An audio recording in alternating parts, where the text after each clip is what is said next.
நாளைக்கான வீடியோவில் என்ன நடக்குன்னு சொல்லிட்டு பார்க்கலாம். வீடியோக்குள்ள போகிறதுக்கு முன்னாடி நம்ம சேனலில் லைக் அண்ட் சப்ஸ்கிரைப் பண்ணி சப்போர்ட் பண்ணுங்கள். வீடியோ வந்துட்டு நல்லாவே இருக்குது. ஃபஸ்ட்டு சீனில் வந்துட்டு இசைக்கு கடையில் நின்று எல்லா திங்ஸும் எடுத்து வச்சுக்கிட்டு இருக்காங்க. அப்போ 2 பேர் பொருள் வாங்குறதுக்காக வர்றாங்க. வேமா வந்துட்டு இசைக்கு ஒரு நிமிஷம் நில்லுங்க அப்படின்னு சொல்லிட்டு சைடில் பார்த்துட்டு இருக்காங்க. இதை வந்துட்டு பரணி பார்த்துட்டு இருக்காங்க.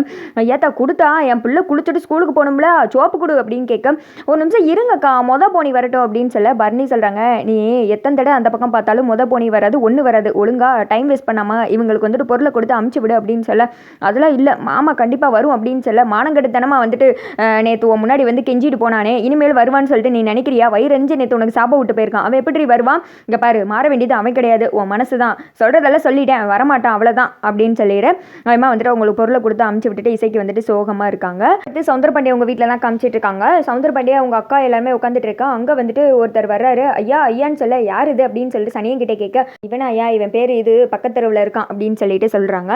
இவன் எதுக்கு என்ன தேடி வந்தான் அப்படின்னு சொல்லிட்டு உள்ளே வந்ததுமே, எதுக்குல என் தம்பியை தேடி வந்திருக்கேன், என்ன காசு பணம் ஏதாவது வேணுமா அப்படின்னு சொல்ல, பொண்டாட்டி வேணும் அப்படின்னது, பொண்டாட்டிக்கா அதுக்கு நாங்கள் எங்கேயா போக அப்படின்னு சொல்லி சௌந்தர பாண்டி ஒரு மாதிரி சிரிச்சுக்கிட்டே சொல்ல, இல்லையா என் பொண்டாட்டி வந்துட்டு கோச்சிட்டு வீட்டை விட்டு போயிட்டா, நீங்கள் தான் எப்படியாவது சொல்லி வர வைக்கணும் அப்படின்னு சொல்ல, என் வீட்டு மருமவளே வந்துட்டு போனவ இன்னும் ஆளை காணும், அதுக்கு நான் ஓம் பொண்டாட்டிட்டு வேற உனக்காக பேசி வர வைக்கணுமா அப்படின்னு சொல்ல, இங்கே பாரு அண்ணி இங்கே வீட்டை விட்டு போனது காரணமே நீ தான், இதில் நீ அண்ணி மேலே பறி போடுறியா அப்படின்னு சொல்லிட்டு அந்ததிக்கு வந்துட்டு சிவபாலன் சொல்ல, டே கொஞ்சம் மூடிக்கிட்டு அப்படின்னு சொல்லிட்டு அவங்க அப்பா சொல்கிறாங்க. இங்கிட்ட வந்துட்டு அந்த புதுசாக வந்தவே சொல்கிறான், உங்கள் பண்ணையில் தாயா அவங்க அப்பா வேலை செய்கிறாரு, நீங்கள் எப்படியாவது சொல்லி என் பொண்டாட்டி என் கூட சேர்த்து வைங்க அப்படின்னு சொல்ல, இங்கிட்ட வந்துட்டு பாக்கியே சொல்கிறாங்க, நீ எதுவுமே பண்ணாமலா உன் பொண்டாட்டி வந்துட்டு கோச்சிட்டு போயிருப்பா, குடிச்சிட்டு டெய்லி போய் அவளை அடிச்சா எப்படி அவங்க கூட வாழுவா அப்படின்னு சொல்ல, ஐயோ அம்மா நான் எப்போயே வந்துட்டு குடியெல்லாம் விட்டுட்டேன், இப்போ திருந்து தான் இருக்கேன் அப்படின்னு சொல்ல, அப்புறம் எதுக்கு அவள் கோச்சிட்டு போனா, அவன் என்ன லூஸா சும்மா கோச்சிட்டு போகிறதுக்கு அப்படின்னு சொல்ல, அது என் அம்மாவுக்கு அவளுக்கு ஏதோ ஒரு சண்டை சின்ன சொல்லில் கோச்சிட்டு போயிட்டா அப்படின்னு சொல்ல, அப்போ கூப்பிட வேண்டியது உங்கள் அம்மா தானே, நீ வந்து கூப்பிட்டா அவள் எப்படி போவா, அவளுக்கு மான மரியாதை ரோஸ் எல்லாம் இருக்குல்ல அப்படின்னு சொல்ல,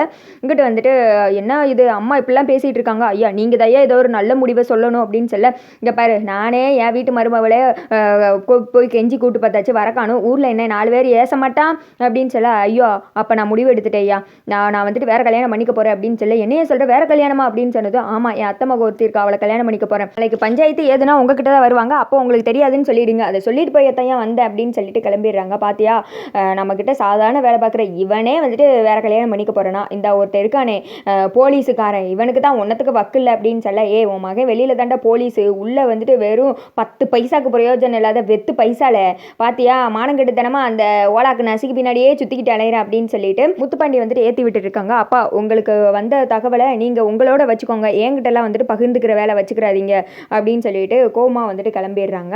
அடுத்த சைடு வந்துட்டு இசைக்கு எந்த வண்டி சவுண்டை கேட்டாலும் முத்துப்பாண்டி சவுண்டு மாதிரியே இருக்குச்சு, மாமா தான் வந்திருப்பாருன்னு நினச்சேன் அப்படின்னு சொல்லிட்டு சைடில் திரும்பி பார்த்தா உண்மையாக முத்துப்பாண்டி தான் வந்துட்டு புல்லட்டை தெறிக்கிட்டு கோமா நின்றுட்டு இருக்காங்க. மாமா நீங்கள் வந்துட்டீங்களா, நீங்கள் வருவீங்கன்னு எனக்கு தெரியுமாமா அப்படின்னு சொல்லிட்டு சிரிக்கிறாங்க. இங்கே பாருடி, நைட்டு பேசிட்டு போனதுக்கப்புறம் மூஞ்சிலே முழிக்கக்கூடாதுன்னு நினச்சேன், இருந்தாலும் கடைசியாக ஒரு தடவை உங்கள்கிட்ட பேசுறதுக்காக வந்திருக்கேன், இப்போ ஒழுங்காக என் கூட சேர்ந்து வந்து வாழ போறியா இல்லையா, என்ன பண்ணி தொலைய, என் மனசு ஃபுல்லாக நீ தாண்டி இருக்க, தூங்குனா ஓ முகம், கண்ணை திறந்தா ஓ முகம், என்ன பண்ணி தொலைச்சனே தெரியவே இல்லை, நான் யார் மேலே இவ்வளோ பாசம் வச்சதே கிடையாது, உன் பின்னாடி இப்படி நாயா அலைய விட்டல, வாடி சேர்ந்து வாழலாம் வா, உனக்கு வந்துட்டு கடைசியாக ஒரு வாய்ப்பு தரேன் அப்படின்னு சொல்ல, மாமா இப்பெல்லாம் கோவப்படாதீங்க மாமா, நான் மட்டும் மேலே உங்கள் மேலே என்ன ஆசை வைக்கலையா, இந்தாங்க இந்த கலரை குடிங்க அப்படின்னு சொல்லிட்டு இசைக்கு கலர் எடுத்து நீட்டு, நான் இவ்வளோ தூரம் நாய் மாதிரி நின்று கத்திட்டு இருக்கேன், என்னை பார்க்க எனக்கு காமெடி பீஸ் மாதிரி தெரியுதுல, கலர் எடுத்து நீட்டிக்கிட்டு இருக்க நீ அப்படின்னு சொல்லிட்டு கலரை பிடிங்கி எறிகிறாங்க. அப்போ வீட்டில் இருக்க எல்லாருமே உள்ளே வந்துடுறாங்க. இங்கே பாரு நான் என் பொண்டாட்டிக்கிட்ட பேச வந்திருக்கேன், கடைசியாக கேட்குறேன், என் கூட வாழ வருவியா வரமாட்டியா அப்படின்னு சொல்ல, உனக்கு என்ன வேறு வேலையே இல்லையா, என்னதான் நைட்டு சண்டை போட்டு போகிற, அடுத்த நாள் காலையில் பணி பண்ணுறேன்னு சொல்லிட்டு இந்த பக்கம் வந்து நின்றுக்கிட்டு இருக்க அப்படின்னு சொல்ல, இந்த பக்கம் இசைக்கு வந்துட்டு அழுதுகிட்டே நின்றுட்டு இருக்காங்க. பாத்தியா என் மகளோட வாழ்க்கை என் கண்ணு முன்னாடியே பாலா போய்கிட்டு இருக்கு, இவன் வேற இப்படி பண்ணிக்கிட்டு இருக்கான் அப்படின்னு சொல்லிட்டு அவங்க அப்பாவும் வந்துட்டு புலம்புறாங்க.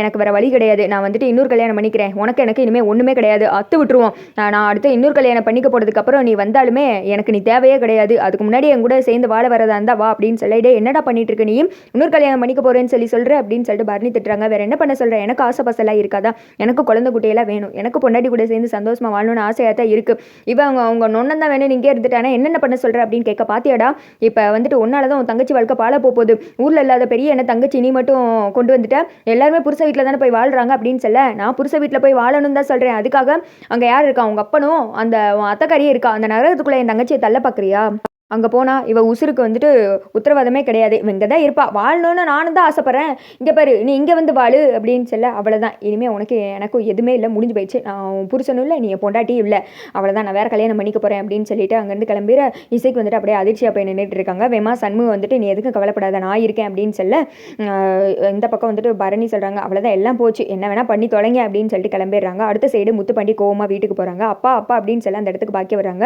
என்னாச்சுடா அப்படின்னு சொல்ல, அவளுக்கு அவங்க அண்ணன் தான் முக்கியமாக, நான் வேணான்ட்டா, இனிமேல் அவளுக்கு எனக்கு எதுவுமே இல்லை, எல்லாம் முடிஞ்சு போச்சு அப்படின்னு சொல்ல, 6 அடி தூரத்துக்கு வந்துட்டு ஒட்டக மாதிரி வளர்ந்தா மட்டும் போதாது, அறிவு வேணும். அந்த ஆளாக்கு அவளே வந்துட்டு பொருளங்க சைஸுக்கு இருந்துக்கிட்டு உன்னை எப்படியெல்லாம் சுத்த விட்டுக்கிட்டு இருக்கா அப்படின்னு சொல்ல, முத்துப்பாண்டி முறைச்சிட்டே நின்றுட்டு இருக்காங்க. அப்பா பொண்ணு பாருங்கப்பா அப்படின்னு சொல்ல அவங்க அப்பா சிரிக்கிறாங்க.